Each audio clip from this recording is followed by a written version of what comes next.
He said he was waiting for that phone call, wasn't he? Well, certainly, I think these first few rounds are certainly going to be a bit of a roller coaster. Before we move on to Moto2, just a quick one. We've already spoken about it. Jack Miller was one of the retirements, but there was a question that came in on him from Chris Whiteside on Twitter saying Jack Miller looked unhappy before and after the race. Is he losing his seat? Would he take a demotion to Pramac, or would he look elsewhere? Now, first of all, Pete, I think we should probably clarify it was an electrical issue that forced him out. Is that right? Yeah, that's right. I mean, the bike basically got lost. It didn't know where it was on the track. That they set up the engines for each corner because they got so much horsepower that you don't want, the small movement of a throttle. You don't want all of that. And Keith can explain, but you don't want all of that horsepower being unleashed on a technical section of the track. But you do want it on the main straight when you get into sort of the higher gears. And so his bike, let's say, thought he was on the main straight when he wasn't, and vice versa. So he was coming out the final corner and wasn't getting all the power he wanted. And then in some of the places where he wanted some bit more finesse and everything else, he would have been hit by the full Ducati armada of horses. When you talked about losing his seat, I thought you were talking about last year. Because he did lose his seat. Literally, it came off and flew into the barrier. I mean, this has been something that we've seen before when they had the GPS system that the GPS used to tell the ICU, the ECU rather, the electronic ICU, you don't want to be there, the ECU, when it used to tell you where you were on the track, so that you could deliver the power from a satellite situation. It's something that we've heard of many times before with the electronics when it mucks up. If the bike doesn't really know where it is on a racetrack, you've got a big problem, as Peter said. But yeah, he didn't look comfortable much all weekend. I think the Ducati just didn't do anything that we expected it to do this weekend. There's going to be a big old debrief going on over there, that is for sure, to try and sort out whatever it was. But it was, way off what we would have expected it to be. Straight line speed and everything else. It just did not seem to have the performance that we would expect it to have. And they're locked in now to whatever they've chosen. That is their motor for the year. There's no concession situation there. Qatar is the place where, it gets the cutoff. Big decision, isn't it? For exactly that reason, Keith. I mean, and I think this is why Ducati, they were a little bit touchy that all the media was sort of asking about this engine situation and this third spec, if you like. Obviously, there was the GP21 spec, Bastianini and those guys that we knew about, the 22 spec, and then suddenly this third in between, this mix, if you like, spec has emerged with the factory team, and they were a bit touchy about it, but I think it just underlined the tension of how important that decision is for exactly the reason Keith has mentioned. It could prove a masterstroke, or at the moment, let's face it, the race was won by a GP21 engine, and Jorge Martin on the normal GP22 was on pole. So, as you say, at the moment, the factory team are thinking, well, there must be a bit of doubt there as to what's going to happen now. You've also got Jorge Martin and people using the sort of time frame of 2 or 3 races to maybe sort out this 22 engine, the full 22 engine, if you like. Well, my suspect is that they will 100% get it sorted. I think Qatar was just one of them ones that they just couldn't quite get right for whatever reason. Bit more mileage under the wheels, and I think that you'll see Ducati straight back at it. I don't believe that it was anything other than teething problems that they were having, both electronically. And the trouble is as well, I mentioned it earlier, once you're on the back foot, FP1 is qualifying for moving through. FP2, FP3, you got FP4 that there's an installation, full fuel and tyre test type situation. Warm up, is in broad daylight. There are so many moving factors when you are at Qatar that if you're on the wrong foot, even if you've got 8 motorbikes out there, it's a situation where only the 2 factory boys will have had the full complement of personnel to sort out problems. Everyone else will be, scratching around trying to find the setup that they need in a diminishing time frame, and that's a scary situation. You think you've got a lot of time, you've not got a lot of track time. When you as soon as you start your work on Friday, it's like kick bollock scramble to get the setup that you need. And bear in mind now that there's different specs of GP22. They couldn't. How much of the data can the factory team use from Jorge Martin, from the Marini, from Zarco? We've been speaking about how important this is. Last year they had 4 bikes, the same factory bikes. This year it looked like they'd have 5, and we were thinking, wow, that's great. Well, now they've got 2, 3, and 3. haven't they? I mean, obviously there'll be similarities, there'll be some things, but when you've got, as they seem to have the latest engine, this wheel spinning problem, you could imagine that also affects tyre choice. So has this just sort of taken away, blunted a little bit their data advantage by having to go with this splitting the choice of engine for the GP22 riders? They'll be back. They'll be back. He said it now. It's been recorded. So they will be back. But we'll leave MotoGP there for now, gents, and go to Moto2. If I may be so bold, it was Vietti's first time on pole in Moto2. Fairly settled race, actually, out of the three classes, with Vietti coming home to take first ever win in the class, and another win, it turned out, for Valentino Rossi Towers. They were celebrating, I'm sure. But it was a bit of a mad end when Ayumu, trying his might to get in front of Fernandez, lost the front end, slipped, smashed into him. That knocked them both out wide, but it kept them both in at the same time. But what it did allow was Sam Lowes to sneak through for the final podium spot behind Canet. Keith, what did you make of the Moto2 action? Celestino Vietti and the Mooney VR46 team. I mean, it's what a performance from him! A 6-second win at the first round. I mean, it's a dominant performance. But we've seen Celestino Vietti do something like this when he first hit the road at I think Phillip Island, wasn't it? With in Moto3 when he podiumed there, and everyone went, "Whoa, who is this kid?" I think he's still only 20 now, isn't he? I mean, he's a real youngster. So we've got a guy that comes out and dominates in that way, in that fashion, pole position to win by 6 seconds. Unreal. Regarding the unlucky Agura, I mean, he just washed out the front. Again, it's one of them situations that you only have to be a little bit offline when you've got a dusty racetrack, and down you go. It gave Sam Lowes a little bit of luck, which is good to see Sam Lowes. I know not the kind of luck that he would wish for, that's for sure, because Sam's not that kind of guy. But third place podium at the beginning of the year when he's had a wrist injury that he's been niggling and niggling and niggling. He had good qualifying, didn't quite get the lap that he wanted to have, but I mean, it's still a reasonable qualifying. And then we were all going, is he going to be able to ride a whole race? You know, it's going to be a tough race. There's a lot of effort goes through a Moto2 bike nowadays. These bikes are not easy bikes to ride, particularly.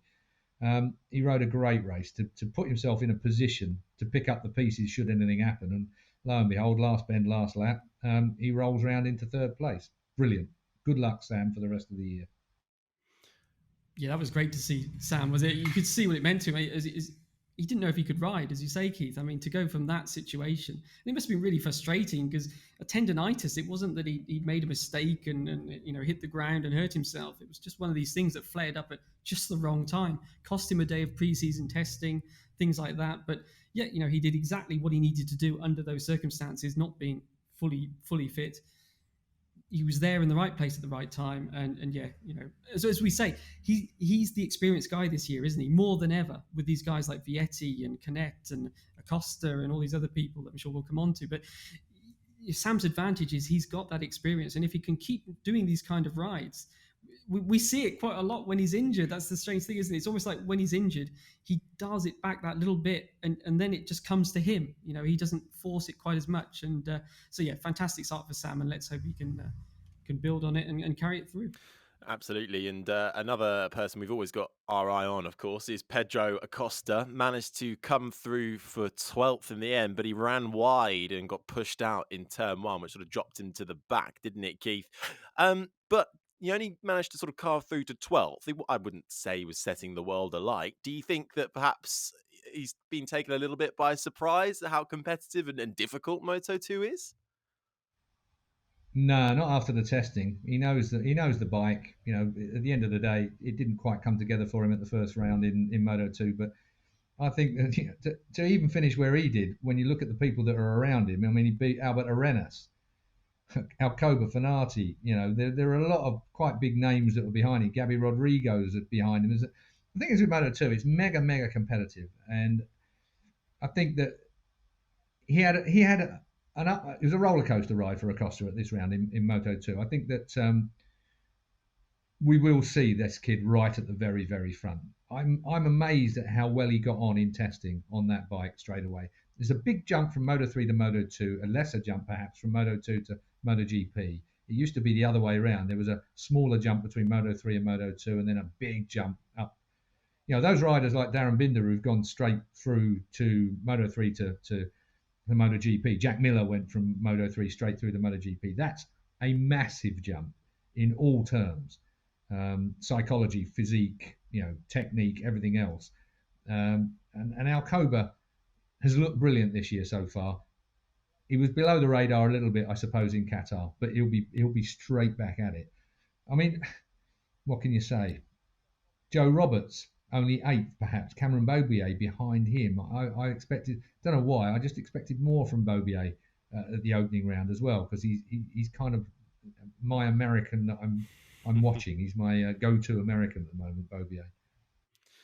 Well, it certainly was a frantic towards the end of the Moto2, but perhaps a little bit sedated throughout the main chunk of the race. That was not so much the case in Moto3. Ayumu Sasaki on pole with a great launch to keep him in the lead, and he managed to extend it to, I think it was nearly 4 seconds or at 4 seconds. But then what looked to be a first win for the Japanese saw him tragically denied. What happened? Did he make a mistake? The fairing seemed to come loose. What on earth happened? Well, you've got a massive high side. At the end of the day, I mean, like you could do that 10 times out of 10 and not wreck a fairing, or you might bust a screen if you pop through the screen when you've got it a bit wrong. But the chances of popping a fairing off like he did and therefore wrecking the rest of his race, disaster really for Sasaki. He looked dead smooth. He didn't look like he was a disaster waiting to happen at all. But in the end, thwarted. So no win for him. John McPhee looked like he might be in a position for 2/3 of the race to pop that thing onto the podium. But in the end, a good 5th for John McPhee. It was a good ride from him. I feel disappointed for him because I know that he would have been expecting a podium. You ask the question all the time when you watch McPhee.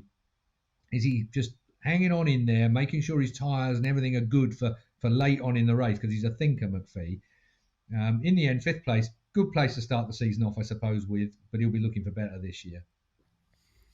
I suppose you should also say that just before the race day morning, wasn't it, we had those penalties arrive, and we did sort of highlight, didn't we, that whoever steps out of line first is going to get a bit of a clobbering, and they made clear, didn't they? It was back of the grid and at least one long lap penalty. Guevara on pole, Foggia, the reigning title runner-up. So 2 guys that would have played a key role at the front of the race, and Suzuki.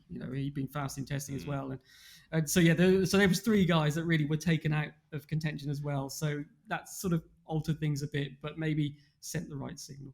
But it wasn't a. You just wonder what goes through their heads, though, don't you? I mean, pulling out a pit lane into the stream of riders coming down the straight, 150 odd mile an hour, tipping it into the first corner, and you're rolling around coming out the end of pit lane and weaving. I mean, they didn't get done for the weaving down the front straight that they should have got done for, in my view.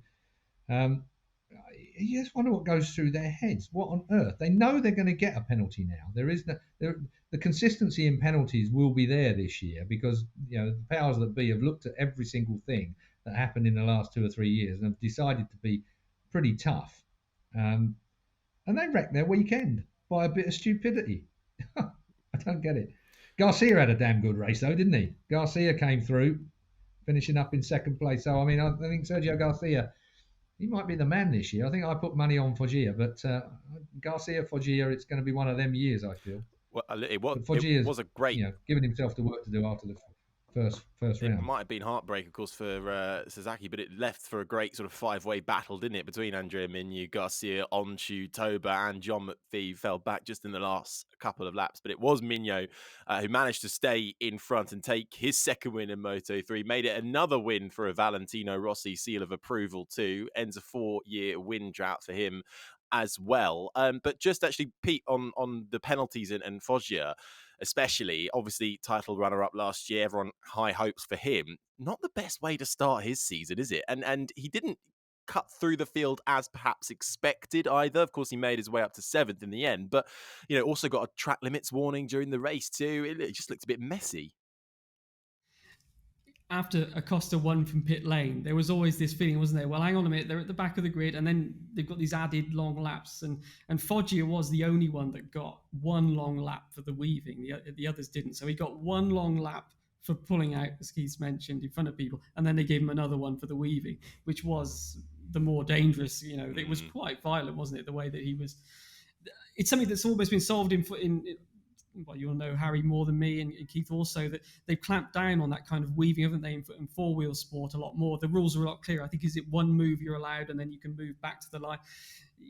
They probably have to come closer to something like that, where they spell it out. Look, you can maybe move once or something. But anyway, they drew the line there. It was dangerous. There was, that kind of weaving, especially, I think he went 3 times, and the last weave was quite a jerk to the side. And we saw at Qatar last year what can happen when you do that. So, yeah, you don't need it. It was unnecessary, as you say. He came in with as the reigning title runner-up.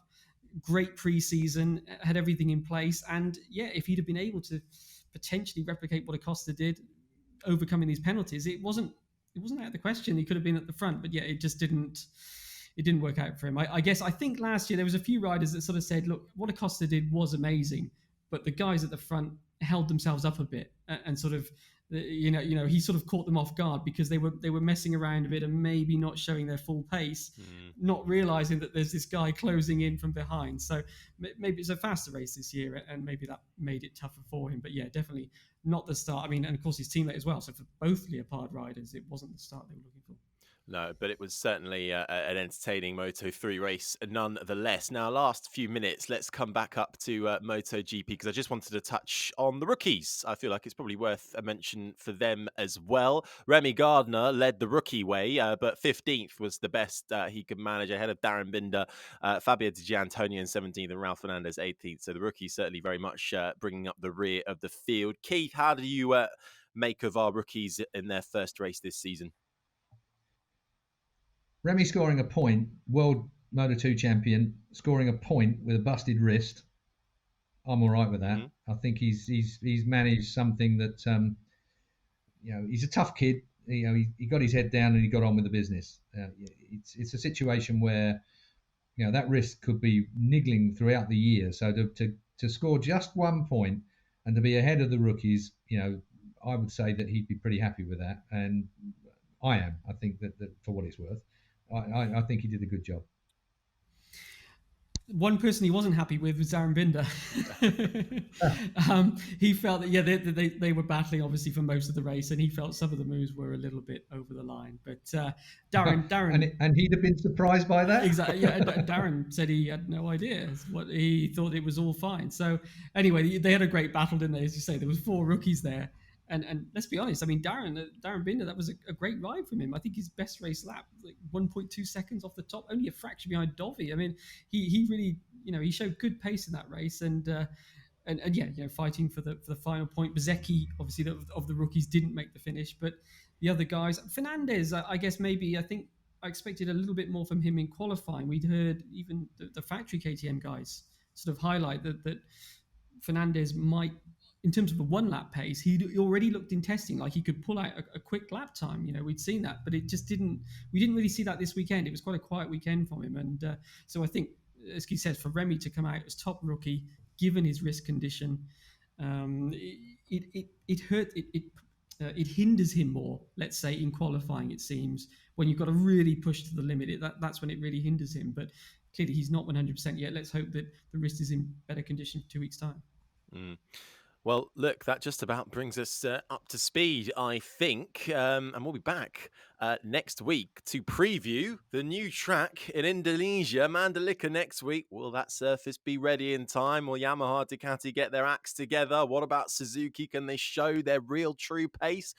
So many questions still unanswered, and we're 1 race into this 2022 MotoGP season, and it's going to be a cracker, I think, and we will find out in due course. Keith Huewen, Pete McLaren, thank you as always. Any questions from you lot, our lovely listeners, send them in all the usual ways. Leave them in the comments section or tweet us, Instagram or Facebook. Just search Crash MotoGP. Do make sure you subscribe to the Crash MotoGP channel as well, and check out our podcasts in vision form, as well as Jordan, who does all the other videos too. Make sure you subscribe and review if you listen to us in audio format as well, wherever you get your podcasts. Apple Podcasts, please leave us a review there. It really helps with all the various algorithms and things like that. But from all of us, we shall see you back here next time before Indonesia.